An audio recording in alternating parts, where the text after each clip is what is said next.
다 같이 사도신경으로 신앙 고백 드립니다.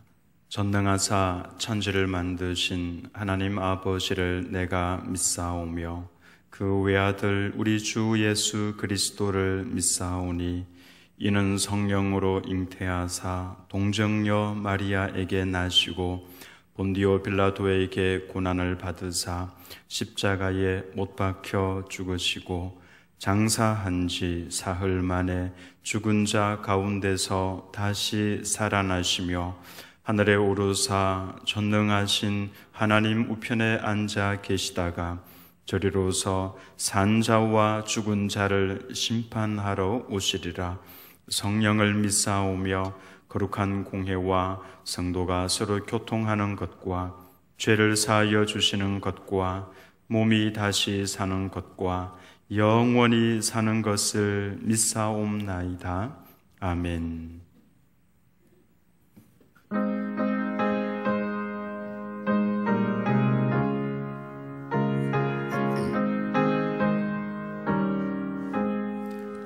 저 높은 곳을 향하여 날마다 나아갑니다.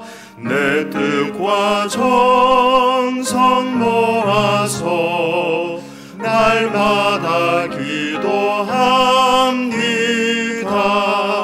내 주여 내 맘 붙들사 그곳에 있게 하소서. 그곳은 빛과 사랑이 언제나 넘치옵니다. 괴로움과 죄가 있는 곳 나 비록 여기 살아도 빛나고 높은 저곳을 날마다 바라봅니다. 내 주여 내 맘 붙들사 그곳에 있게 하소서.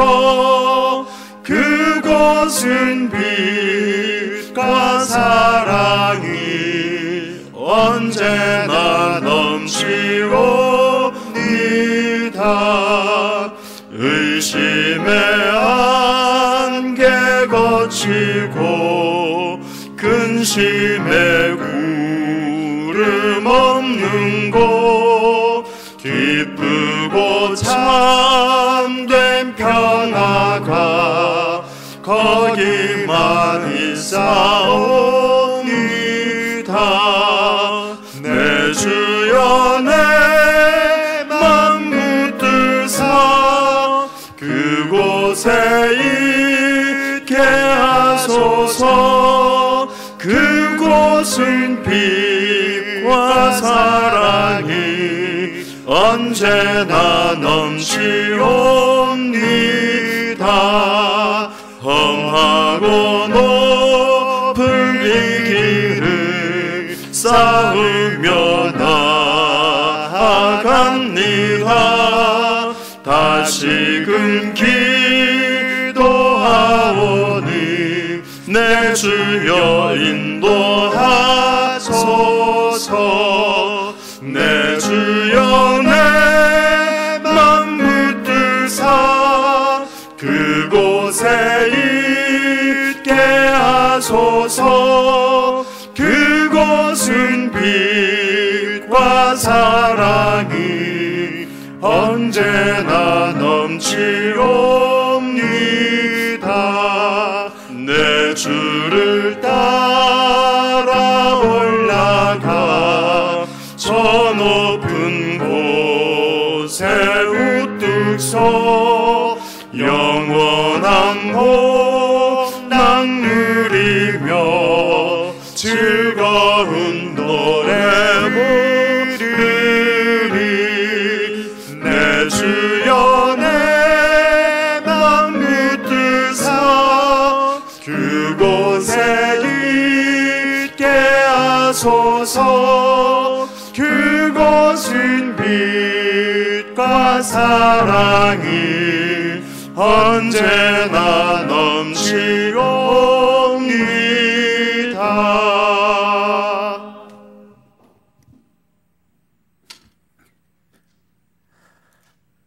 혹 내가 하늘을 닫고 비를 내리지 아니하거나 혹 메뚜기들에게 토산을 먹게 하거나 혹 전염병이 내 백성 가운데에 유행하게 할 때에 내 이름으로 일컫는 내 백성이 그들의 악한 길에서 떠나 스스로 낮추고 기도하여 내 얼굴을 찾으면 내가 하늘에서 듣고 그들의 죄를 사하고 그들의 땅을 고칠지라.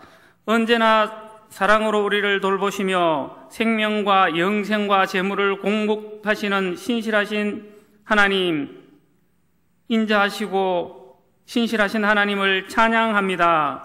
지금 이 시간 코로나19로 인해 모든 국민들이 두려움과 의심의 마음을 갖고 서로 경계하며 지쳐가고 있습니다. 인간의 능력에는 한계가 있음을 자복하오며 이 사태를 하나님이 종식시켜 주시기를 원합니다. 이 시기에 이 일을 허락하신 뜻을 구하며 나아갑니다.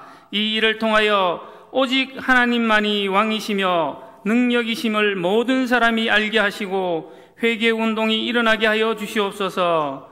교회와 믿는 자들이 깨어 기도하며 영적 각성과 중보기도의 불이 지펴지게 하옵소서. 성도들이 지난 날들을 회개하며 더욱 하나님의 말씀을 주야로 묵상하며 하나님께 겸비하여 하나님의 뜻을 이루며 교회마다 사정과 형편에 따라 이 사태가 조속히 해결되기를 기도하며 지혜를 모아 온라인으로 예배를 드립니다. 하나님, 매번 성전으로 모이지 않기에 영적 게으름에 빠지기 쉬운 우를 범하지 않으며 더욱 뜨거운 예배자가 되게 하여 주시옵소서. 하나님, 하나님의 능력으로 코로나19가 물러가게 하시고 신천지 이단이 뿌리 뽑히고 미혹되었던 성도들이 주님께로 돌아오는 역사가 있게 하여 주시옵소서. 온 세계로 바이러스가 확산되는 가운데에 세계에 흩어져 있는 선교사와 선교지를 지켜주시옵소서. 늘 기도로 교통하게 하시며 주님이 원하시고 기뻐하시는 아버지의 마음으로 건강하게 사역하며 섬기게 하여 주시옵소서. 담임 목사님과 부교육자님들에게 엘리사에게 주셨던 영감의 7배를 허락하여 주시고 주님의 기쁨이 되게 하여 주시옵소서. 이 어려움의 난간을 각자 처소에서 이겨나가며 더 주님께 다가가는 기회가 되게 하여 주시옵소서. 이 시간 주님의 말씀을 선포하시는 목사님을 통하여 우리를 향하신 하나님의 뜻을 바로 깨닫는 은혜의 시간이 되게 하여 주시옵소서. 오늘 주실 말씀을 통하여 우리의 심령이 변화하는 역사가 있게 하옵소서. 지금은 진정으로 흩어지는 교회답게 하셔서 세상의 소금이요 빛으로 제 맛을 내고 세상을 밝히는 주님의 도구로 삼아 주시옵소서. 모든 성도들이 이 기회에 자기의 골방에서 주님을 만나는 체험의 역사가 있게 하여 주시옵소서. 드림교회가 축복의 통로가 되게 하시고 주님께 영광을 돌리며 섬김과 나눔으로 주님의 뜻을 이루게 하여 주시옵소서. 오늘 사랑하는 성도들의 형편을 아시는 주님, 주님의 말씀을 통하여 각자 있는 처소에서 간증이 있는 삶이 되게 하옵소서. 성령의 바람이 불게 하옵소서. 어려움 가운데 주님의 음성을 듣게 하시고 보다 성숙한 믿음의 사람으로 거듭나게 하여 주시옵소서. 하나님, 이 나라를 위해서 기도드립니다. 대통령을 비롯한 위정자들을 인도하여 주시옵소서. 하나님이 통치하시는 나라가 되게 하여 주시옵소서. 잘 먹지도 못하고 제대로 쉬지도 못하면서 환자들을 치료하시는 의료진들과 보건당국자들에게 힘을 주시옵소서. 속히 코로나19가 종식되게 하시고 모두가 하나 되게 하여 주시옵소서. 화합과 하나됨을 위하여 우리 믿는 자들이 더 기도하게 하시고 이 일로 인하여 하나님의 뜻을 깨닫는 기회가 되게 하여 주시옵소서. 이 시간 우리를 향하신 하나님의 뜻을 바로 깨닫게 하시고 깨닫는 말씀을 통하여 이 세상에 복이 되게 하여 주시옵소서. 성령으로 살게 하옵소서. 성령 충만하게 하옵소서. 길이요 진리요 생명이 되시며 환난 날에 우리의 도움이 되시는 주 예수 그리스도 이름으로 기도드립니다. 아멘.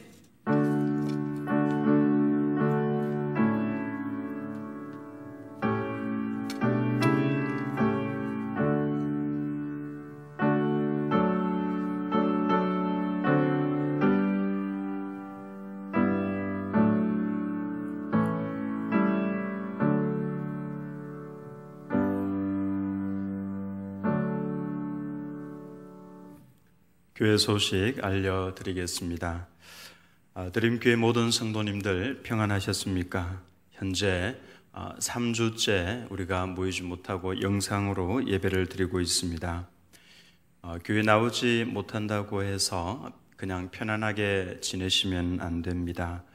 저녁 9시에 골방 기도 시간 여러분 꼭 지켜주시기 바라고, 혹시 꼭 9시가 아니어도 골방 기도의 시간 꼭 만들어서 지키시기 바랍니다. 오전 9시와 11시에는 온 가족이 함께 모여서 예배를 드리고, 그리고 우리 주일학교 자녀들은 오후에 문자를 다 보내줍니다. 그때 자녀들이 스스로 예배를 드릴 수 있도록 부모님들은 자녀들을 챙겨주시기 바랍니다.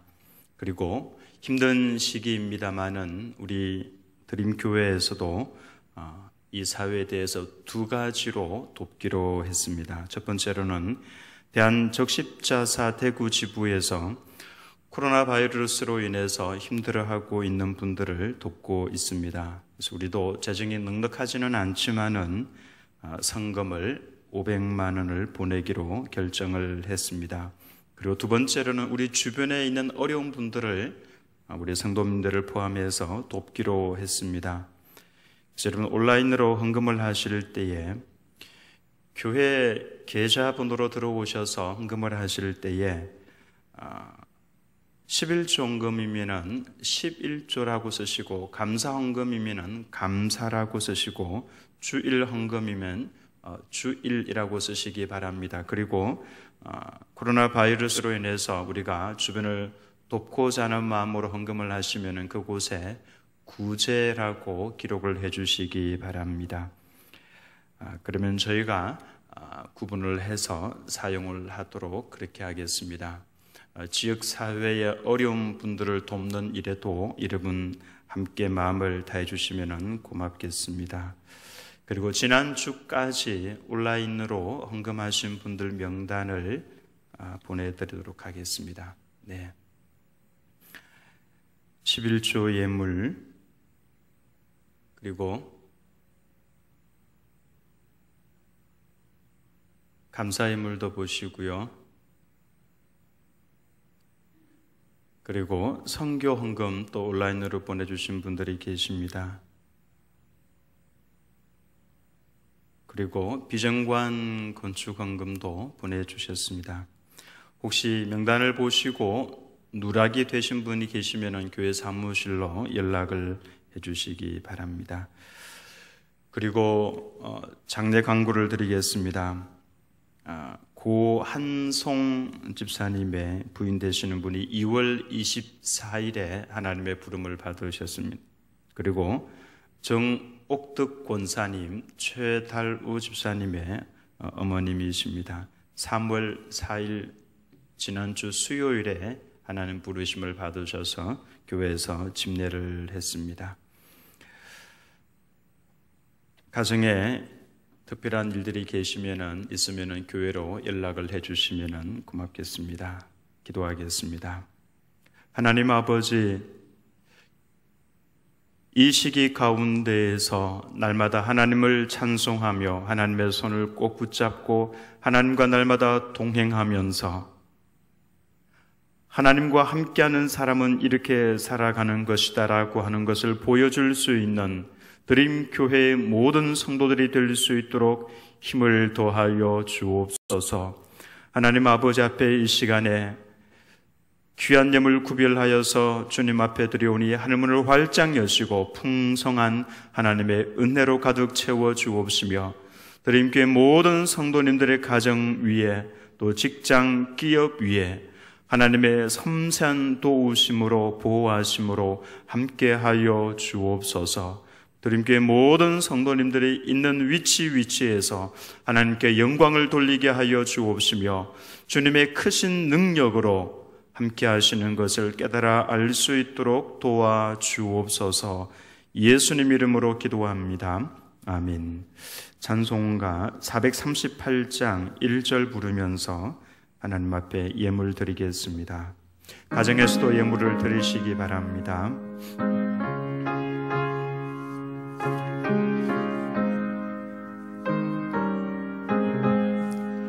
내 영혼이 은총 입어 중한 죄짐 벗고 보니 슬픔 많은 이 세상도 천국으로 와도다.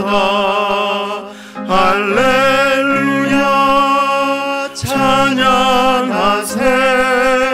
내 모든 죄 사함 받고 주 예수와 동행하니 그 어디나 하늘나라.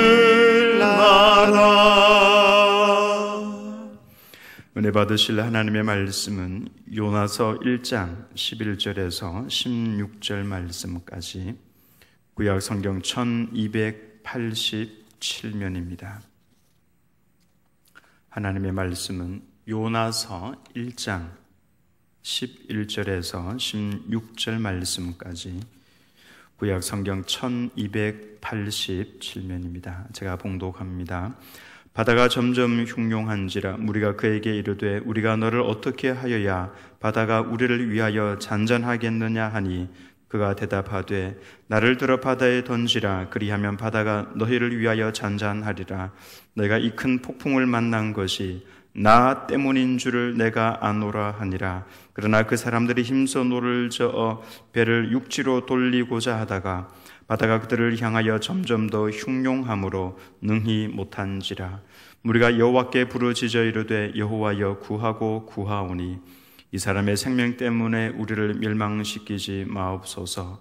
무죄한 피를 우리에게 돌리지 마옵소서. 주 여호와께서는 주의 뜻대로 행하심이니이다 하고 요나를 들어 바다에 던짐에 바다가 뛰노는 것이 곧 그친지라. 그 사람들이 여호와를 크게 두려워하여 여호와께 제물을 드리고 서원을 하였더라. 아멘.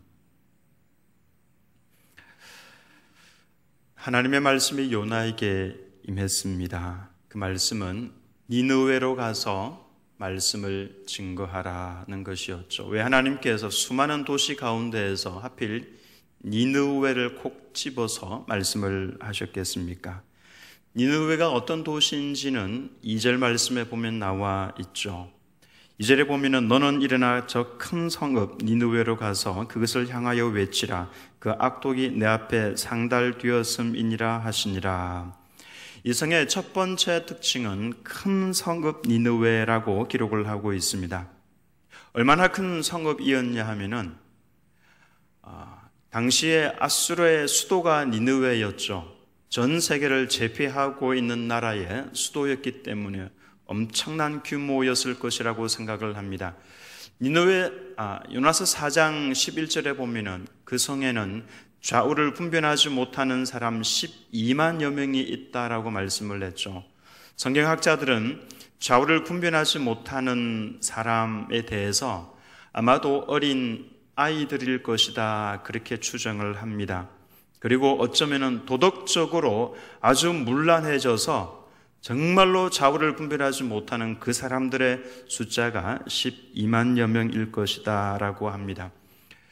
그때 당시 아수르가 군사를 동원하고 했던 이 규모들을 보면은 아수르의 전체 규모는 니느웨 도시의 전체 규모는 아마 한 100만여 명이 될 것이다 라고 추정을 할 수가 있습니다. 어쨌든 고대 도시로서는 굉장히 큰 규모였다라고 하는 것을 알 수가 있습니다. 큰 성읍 니느웨라고 그랬죠. 두 번째 이 도시의 특징은 악독이 하나님께 상달되었다라고 표현하는 것으로 보아서 굉장히 악한 도시였습니다. 죄악의 관영에서 하나님께서 정해놓으신 선을 넘어버렸고 하나님께서 진멸하시고자 하는 뜻을 밝힌 도시였습니다. 하나님께서는 오랫동안 참으시지만은 끝까지 참으시지는 않습니다. 참으시다가 어느 한 선을 넘어서면은 거기에서부터는 하나님의 심판이 임하게 되어 있죠. 그 선이 어떤 선이냐 하면은 성경 말씀에는 노인에서부터 아이에 이르기까지, 보통 노인들과 아이들은 선함을 가지고 있습니다마는 노인에서부터 아이에 이르기까지 선함을 잃어버리면은 그 생각과 행동이 악하다 그러면은 하나님께서는 죄악이 관영한 것으로 판단을 하신다라고 성경 말씀은 이야기를 하고 있습니다.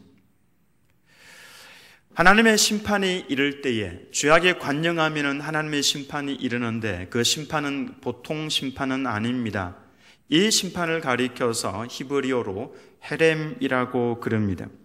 헤렘은 단순한 심판이 아니라 진멸하는 심판을 말합니다. 노아 시대에 죄악이 관영했었죠. 그 말하는 모든 것과 생각하는 것이 악할 뿐임을 보시고 하나님께서는 그 온 땅을 진멸하셨습니다. 소돔과 고모라 땅이 동성애로 인해서 만연해져 있었고 죄악에 관영했을 때에 하나님은 불을 내려서 진멸하셨습니다. 가나안의 죄악이 관영해지기를 기다려서 하나님께서는 그 땅을 진멸하라고 명령을 하셨습니다. 이스라엘을 참고 참으시다가 죄악에 관영해졌을 때에 하나님께서는 그 나라 자체를 없애버리셨습니다. 이것을 가리켜서 헤렘이라 그렇게 표현을 합니다. 예수님 재림하실 때도 마찬가지입니다. 노인에서부터 아이에 이르기까지 점점 악해져 가고 있는 것을 우리가 보고 있지 않습니까? 우연히 이러한 일들이 일어나는 것은 아닙니다. 결국 온전히 악하게 되면은 하나님의 심판, 즉 헤렘이 임하게 되는 것입니다. 하나님께서는 언제까지나 참으시는 분이 아니라는 것을 여러분 아신다면은 적어도 이 사실을 알고 있는 성도들만큼이라도 여호와 하나님을 경외하는, 즉 두려워하고 하나님을 존경하는 이 모습을 가지고 있어야만 우리가 살 수 있다라고 하는 것입니다. 그러나 이 헤렘이 임하기 전에, 진멸하는 심판이 임하기 전에 하나님께서 늘 하시는 것이 있습니다. 2절 말씀 아까 읽었는데요. 거기 보면은 동사 세 가지가 나오죠. 일어나, 가서, 외치라고 했습니다. 이것을 보면은 신앙은 단순한 명사로만 존재하는 것이 아니라 동사라고 하는 것을 알 수가 있습니다. 신앙은 우리의 삶의 방식이라고 하는 것이죠. 신앙은 하나님의 음성을 듣는 자가 일어나야 합니다. 하나님의 음성을 듣는 자가 가야 하고 하나님의 음성을 듣는 자가 외쳐야 합니다. 이것이 신앙이라고 하는 것이죠. 이 말씀은 목회자에게만 주어져 있는 것이 아니라 하나님의 이름으로 일컫는 모든 백성들에게 다 주어져 있는 사명이라고 하는 것입니다. 우리가 왜 일어나야 하고 왜 가야 하고 왜 외쳐야 합니까? 회개해야만이 살 수 있기 때문에 그런 것이고 그 사명이 성도들에게 있다라고 하는 것입니다. 근데 이상하게도 하나님의 이 명령을 받은 요나가 니느웨로 가지 않고 반대 방향에 있는 다시스로 도망을 갑니다. 니느웨의 위치는 지금의 이스라엘 동쪽 지역에 한 900km 정도 떨어져 있는 현재 이란 부근입니다.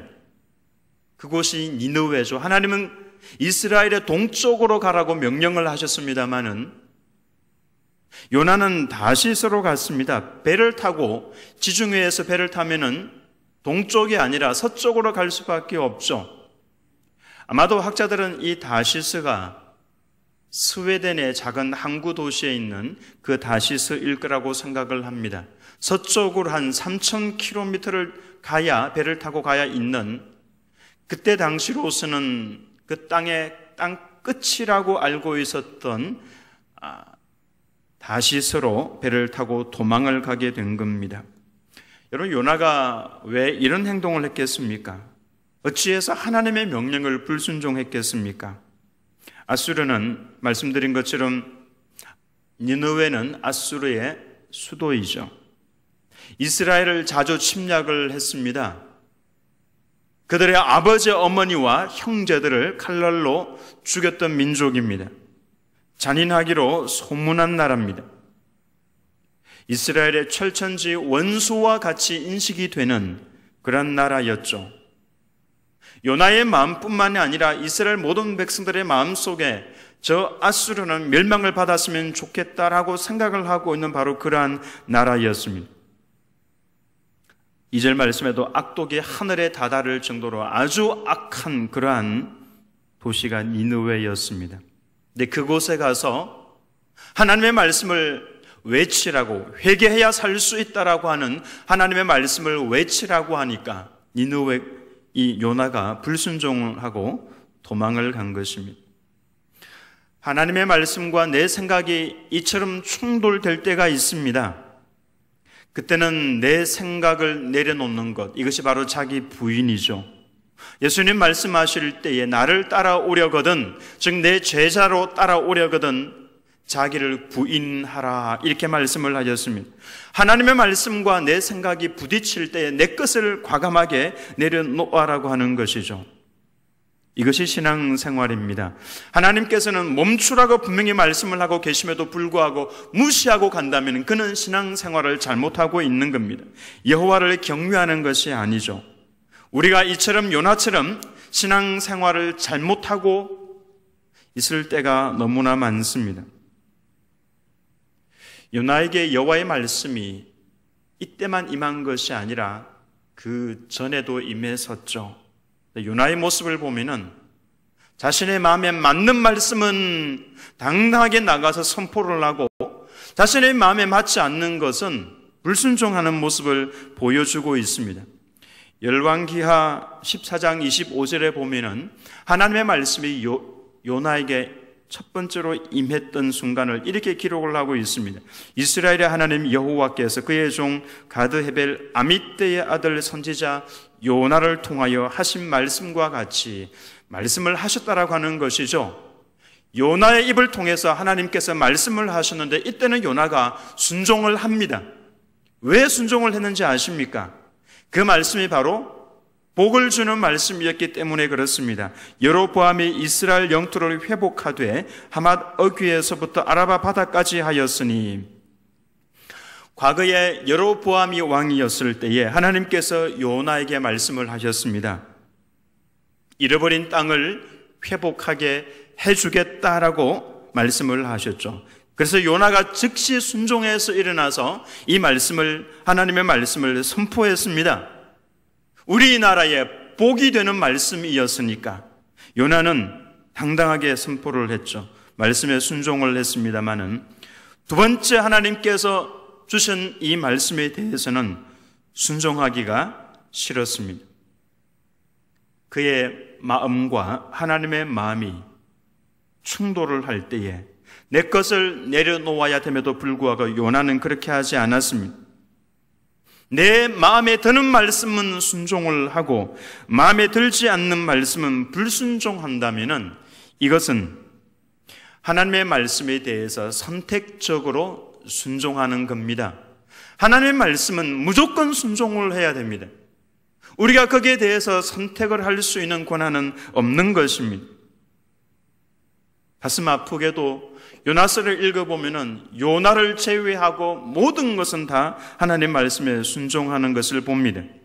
하나님께서 바람에게 말씀을 하실 때 바람에 순종합니다. 물고기에 말씀하실 때 물고기가 순종을 합니다.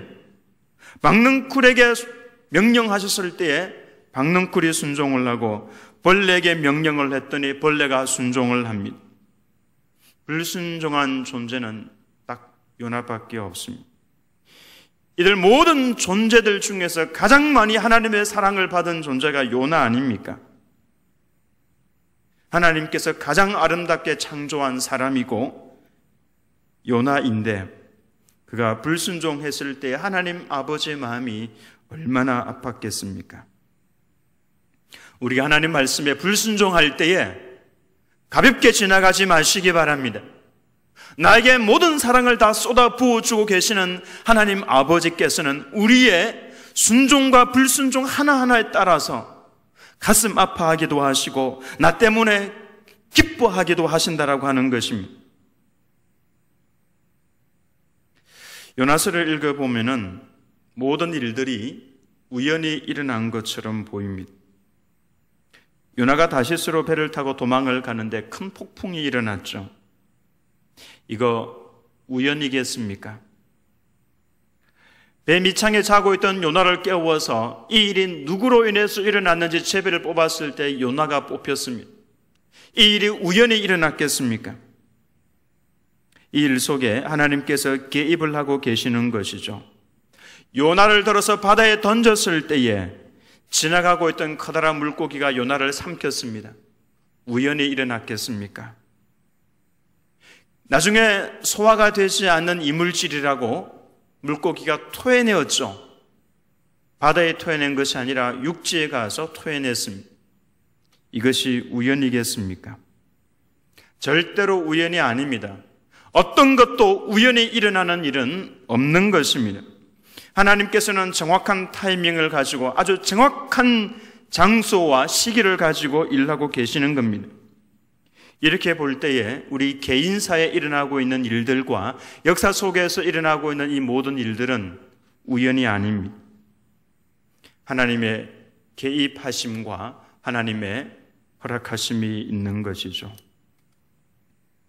그렇기 때문에 우리 인생에서도 역사 속에서 하나님께서 일하고 계신다라고 하는 생각이 들 때에 우리가 할 수 있는 가장 좋은 것은 하나님 앞에 넙죽 엎드려서 주님 말씀하옵소서 종이 순종하겠습니다.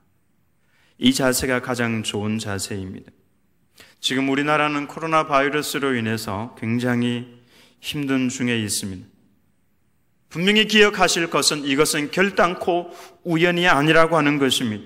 이 속에는 분명히 하나님께 손길이 개입하고 있다라고 하는 것을 하나님의 백성들은 알아야 합니다. 그렇다면 가장 좋은 자세는 하나님 앞에 넙죽 엎드리는 것이고 주님 말씀하옵소서 종이 순종하겠습니다. 이 자세를 우리가 가져야 합니다. 하나님께서는 하나님의 자녀가 불순종할 때 가슴은 아프지만은 즉각적으로 움직이시는 분은 아닙니다. 웬만하면은 하나님께서는 지켜보십니다. 물론 아무것도 안 하시면서 가만히 두고 보자라고 하는 식으로 지켜보시는 것은 아닙니다. 하나님께서는 계속해서 말씀하시는 겁니다. 그 길이 아니니까 이 길로 돌이키라고 말씀을 하십니다. 요나가 도망을 가고자 마음을 먹을 때에 하나님께서는 요나에게 말씀을 하셨습니다. 요나야, 그거는 아니다. 그러지 마라. 분명하게 그의 마음 가운데 하나님께서는 말씀을 하셨습니다. 요나가 하나님의 그 음성을 무시하고 욥바 항구로 터벅터벅 내려가고 있을 때에 하나님께서는 말씀을 하셨습니다. 요나야, 그 길로 내려가서는 안 된다. 빨리 돌이키라. 하나님의 말씀을 무시하고 니느웨로 가지 않고 다시스로 가는 배를 탔을 때에도 하나님께서는 요나의 마음을 거세게 몰아붙이셨습니다. 지금이라도 당장 배에서 내려라. 지금이라도 내려라.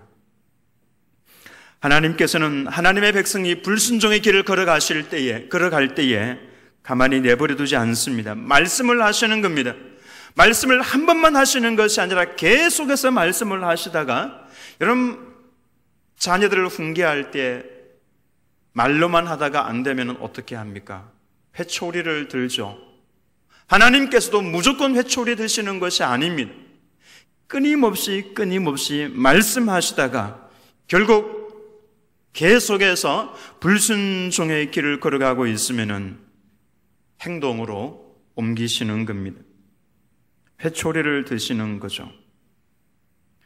언제까지 회초리를 드시냐 하면 회개하고 돌이킬 때까지 회초리를 듭니다.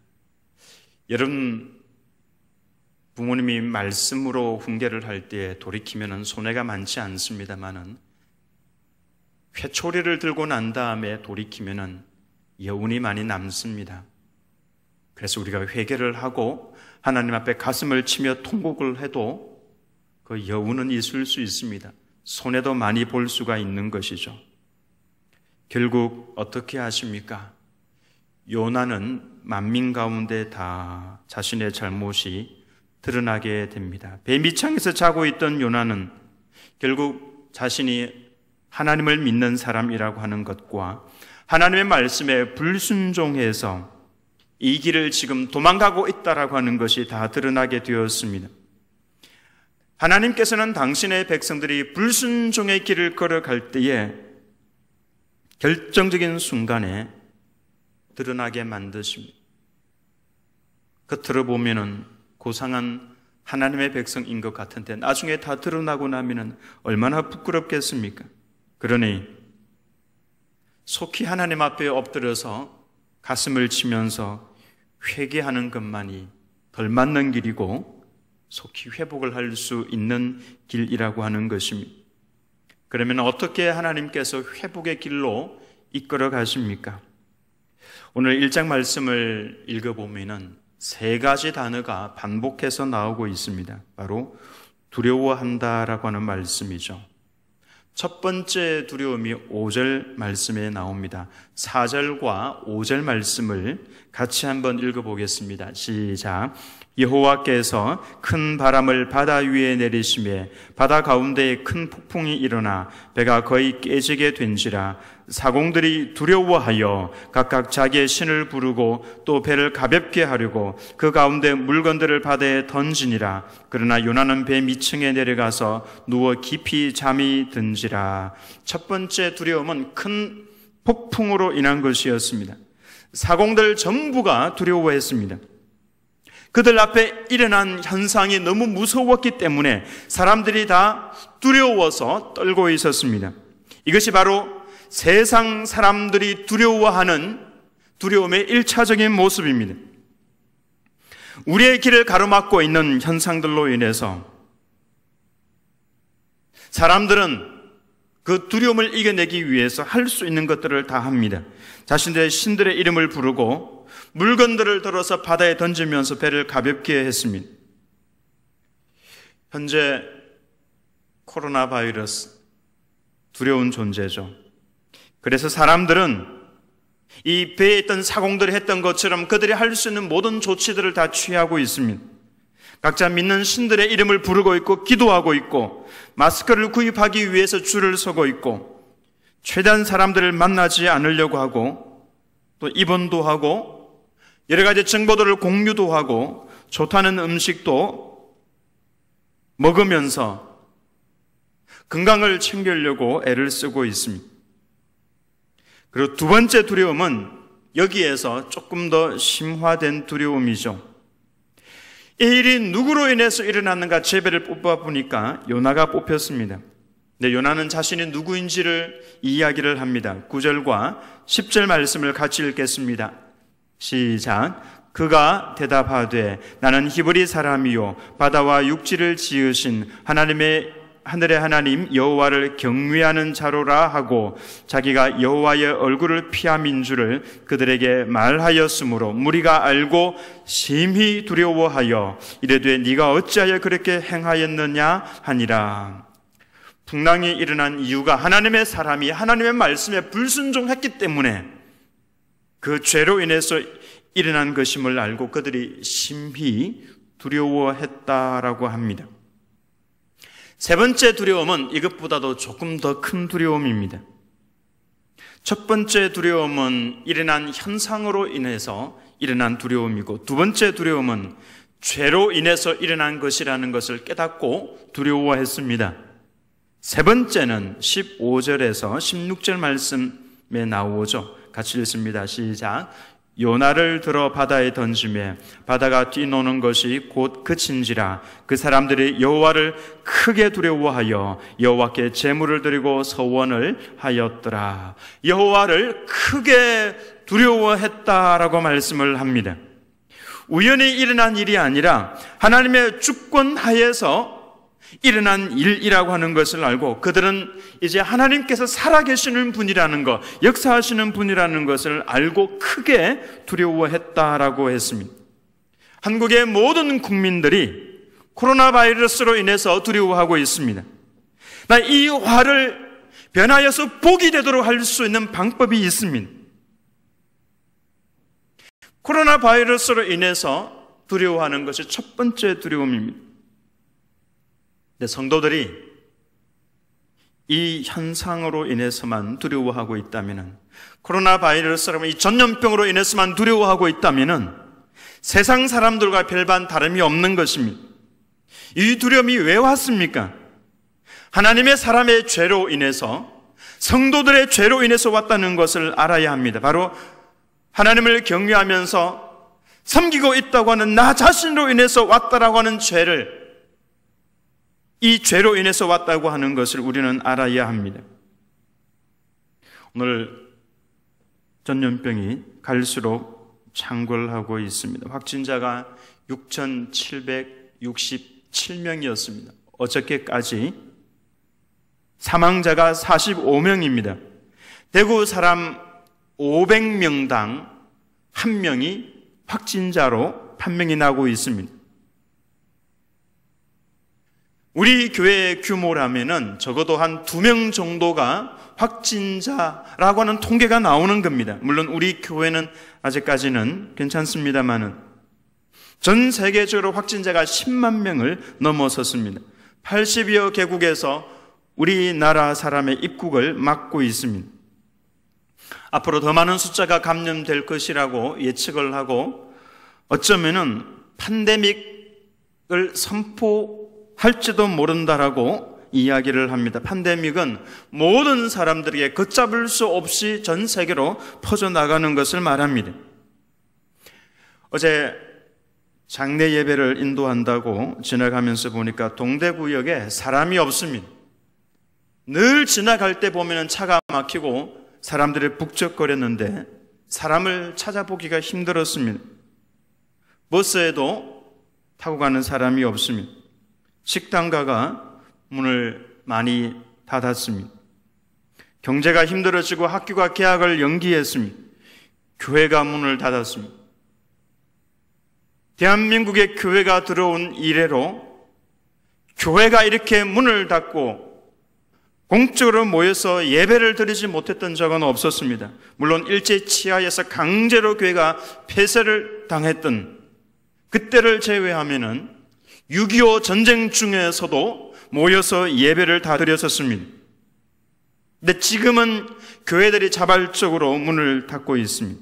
기가 막힌 일들이 일어나고 있는 겁니다. 왜 그렇습니까? 사람들이 감염될까 해서 두려워하고 있는 것이죠. 이러한 상황에서 교회가 첫 번째 이 두려움에만 빠져 있다면은 교회는 지금 잘못하고 있는 겁니다. 전염병이 창궐하게 된 이유가 무엇입니까? 믿는 자가 풍랑의 원인이었다면은 전염병의 원인도 믿는 자라고 하는 것을 알아야 합니다. 우리가 지난주에 읽었던 말씀 역대하 7장 13, 14절 말씀 우리 장로님도 기도 중에 첫 번째로 읽으셨는데요. 메뚜기가 창궐하고 전염병이 유행할 때에 하나님의 백성들이 그들의 악한 길에서 떠나 기도하여 내 얼굴을 구하면은 내가 죄를 사할 것이고 그 땅을 고쳐주겠다라고 분명히 말씀을 하셨습니다. 이 나라의 흥망성쇠가 하나님의 백성들의 손에 달려있다라고 하는 겁니다. 아니, 하나님의 백성들의 영적인 상태에 달려있다라고 해도 틀린 말이 전혀 아니라고 하는 것입니다. 전염병이 유행하는 이유는 하나님의 백성이 지금도 악한 길 위에 서 있다라고 하는 것을 말해주고 있는 것입니다. 세계를 다녀보면은 우리나라만큼 잘 사는 나라 저는 못 찾아봤습니다. 우리나라보다도 좋은 시설을 갖추고 있는 나라 저는 못 봤습니다. 제가 꼽아보니까 10여 개국을 제가 다녀왔습니다. 갈 때마다 느끼는 겁니다. 우리나라만큼 복을 받은 나라는 없다라는 생각을 나갈 때마다 합니다. 전쟁의 폐해에서 일어나서 경제대국을 이루었지만은 이상하게도 감사하다는 말보다는 죽겠다라고 하는 말을 더 많이 하는 나라가 우리나라입니다. 여러분, 감사가 우리 입에서 사라지면은 가정이 해체가 되고 자살률이 높아지고 우울증, 정신질환자들이 자꾸만 높아져 갑니다. 믿는 자들의 책임입니다. 뉴스에 나오는 범죄자들을 돌아보면은 어느 순간부터 죄다 목사들이고 장로들이고 성도들이라고 하는 것을 발견을 하게 될 겁니다. 하나님의 영광을 땅에 짓밟고 있는 당사자들이 성도들이라고 하는 것이죠. 지금 우리는 교회당에 모여서 예배를 드리지 않음으로써 사회적인 책임을 다하고 있다고 생각을 하시면 안 됩니다. 이 땅에 전염병이 유행하는 것이 성도들의 영적인 상태가 잘못되어 있다라고 하는데 책임을 가져야 되는 것입니다. 우리가 역할을 잘 못해서 이 전염병이 창궐하고 있다라고 하는 의식을 가져야 한다라고 하는 것입니다. 하나님께서는 악한 길에서 떠나라고 말씀을 하셨습니다. 여러분, 길이라고 하는 것을 생각을 해보시기 바랍니다. 길은 아무 곳에나 생기는 것이 아닙니다. 한두 번 걸어다닌다고 해서 길이 생기는 것 아닙니다. 자꾸만 반복적으로 걸어다니다가 보면은 습관이 형성되면 길이 만들어지는 겁니다. 죄를 계속해서 지으면은 길이 만들어지는 겁니다. 거기에서 떠나야 합니다. 피나는 아픔을 이겨내어야 합니다.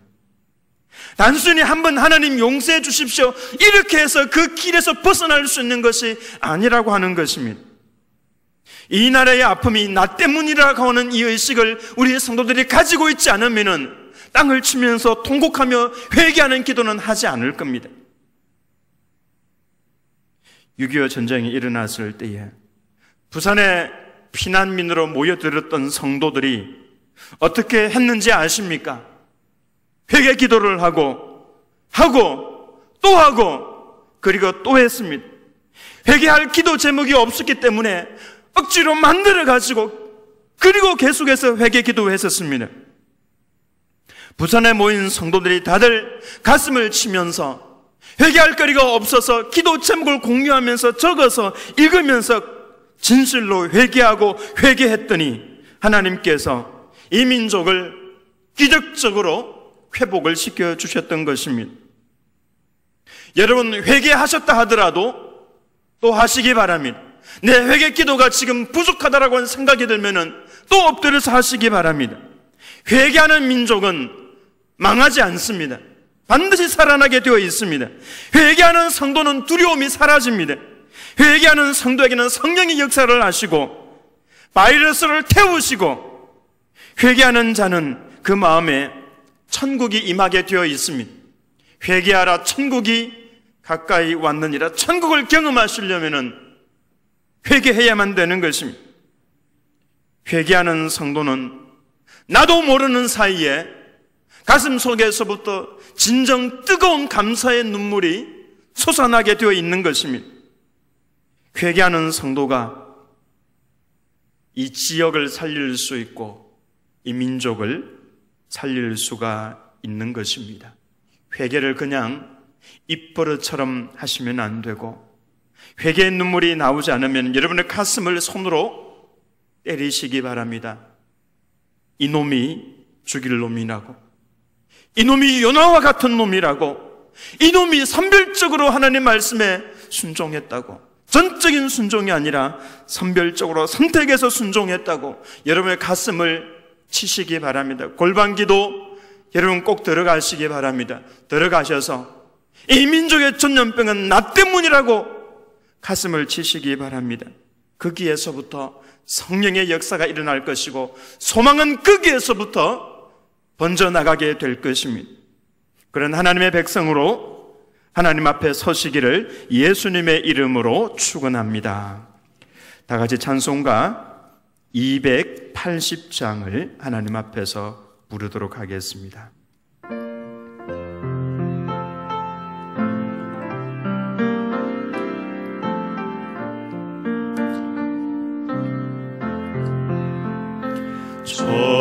전부여 의지없어서 손 들고 옵니다. 주 나를 외면하시면 나 어디 가리까. 내 죄를 씻기 위하여 피 흘려 주시니 곧 회개하는 마음으로 주 앞에 옵니다. 처음부터 계신 주께서 영주를 여의는 보혈로 구해 주시니 그 사랑 한없네. 내 죄를 씻기 위하여 피 흘려 주시니 곧 회개하는 마음으로 주 앞에 옵니다. 나 예수 의지함으로 큰 권능 받아서 주님께 구한 모든 것 늘 얻겠습니다. 내 죄를 씻기 위하여 피 흘려 주시니 곧 회개하는 마음으로 주 앞에 옵니다. 하나님 아버지, 주의 말씀을 상고하면서 이 땅 위에 일어나고 있는 이 모든 전염병들, 이 모든 어려운 일들, 바로 나 자신의 죄악으로 인한 것임을 말씀을 통해서 깨닫습니다. 하나님 아버지여, 우리의 심령 가운데에 회개의 영을 부어 주옵시고 주님께서 요구하시는 대로 내 가슴을 치며 통곡하며 하나님 앞에서 회개하는 주의 백성들이 되게 도와주옵소서. 하나님의 역사는 바로 그 자리에서부터 일어날 것입니다. 무릎 꿇고 내 가슴을 치면서 하나님, 이놈이 죄인입니다. 이놈이 죽일 놈이고 이놈으로 인하여 이 땅에 이러한 역병이 일어났습니다. 다른 사람이 아니고 바로 나 자신으로 인해서 일어난 일입니다. 하나님 아버지 앞에 가슴을 치며 통곡하는 주의 백성들이 일어날 수 있도록 인도하여 주옵소서. 하나님 아버지의 그리할 때에 지역사회가 회복이 되고 이 민족이 회복이 되고 열방 가운데 하나님의 나라가 확장되어 갈 줄로 믿습니다. 많은 사람들이 하나님을 두려워하게 될 줄로 믿습니다. 하나님 아버지여, 불쌍히 여겨 주옵소서. 이번 한 주간에도 하나님 기도의 골방에 들어가서 내 가슴을 치게 도와 주옵소서. 하나님의 살아계심을 바로 그 자리에서부터 경험할 수 있는 은혜가 있도록 인도하여 주옵시며, 그런 주의 백성들 마음 가운데 두려움이 사라지게 하여 주옵시고, 바이러스가 다 불타 사라지게 하여 주옵시며, 하나님 아버지여, 오히려 감사가 이 가슴 속에서부터 흘러 넘치는 은혜가 있도록 인도하여 주옵소서. 흩어져 있는 드림교회 모든 성도들을 하나님 아버지여 지켜주시고 보호하여 주옵시며, 다시 만날 때에 더 뜨거워진 하나님의 사람으로, 성숙한 주의 백성으로 만날 수 있도록 하나님 아버지여 인도하여 주옵소서. 예수님 이름으로 기도합니다. 아멘. 이제는 우리 주 예수 그리스도의 은혜와 하나님 아버지의 놀라운 사랑하심과 성령 하나님의 감동 감화 내주위로 인도하심이 나의 가슴을 치며 하나님 앞에 회개하기로 다짐하는 주의 모든 권속들 머리머리 위에 사랑하는 우리의 자녀들과 그리고 우리 드림교회와 대구와 대한민국과 열방과 모든 선교사들 위에 지금으로부터 영원토록 함께 계실지어다. 아멘.